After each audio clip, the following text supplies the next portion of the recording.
PCB પોલીસે 38.44 લાખનો દારૂ ભરીને ગોવાથી હાલોલ તરફ જતું કન્ટેનર પકડ્યું હતું। પીસીબી પોલીસને માહિતી મળી હતી કે રાજસ્થાની બિશ્નોઈ ગેંગના સાગરીતો અશોક પૂનમારામ બિશ્નોઈ રહેવાસી સાંગરવાડા જિલ્લો સાચોર રાજસ્થાન તથા સુરેશ કેશારામ બિશ્નોઈ રાજસ્થાન ભેગા મળી હાલોલના ગોવાથી ટ્રક તથા કન્ટેનરોમાં વિદેશી દારૂનો જથ્થો ભરી આંતરરાજ્ય હેરાફેરી કરે છે। તાજેતરમાં તેમને એક કન્ટેનરમાં ગોવાથી ઇંગ્લિશ દારૂનો જથ્થો ભરી રવાના કર્યું છે, જે કન્ટેનર વડોદરા બાયપાસ રોડથી હાલોલ તરફ જવાનું છે। જે માહિતીના આધારે પીસીબી પોલીસે ગોલ્ડન ચોકડી સંગમ હોટલ પાસે વોચ રાખી કન્ટેનર ઝડપી પાડ્યું હતું।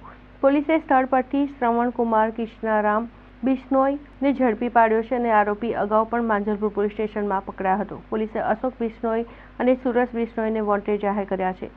અશોક બિશ્નોઈ સામે 15 અને સુરેશ સામે 2 ગુના દાખલ થયા છે અને પોલીસે વિદેશી દારૂની કિંમત ₹38.44 લાખ તથા કન્ટેનર અને રોકડા મળી કુલ 48.61 લાખનો મુદ્દામાલ જપ્ત કરી કાયદેસરની કાર્યવાહી હાથ ધરી હતી।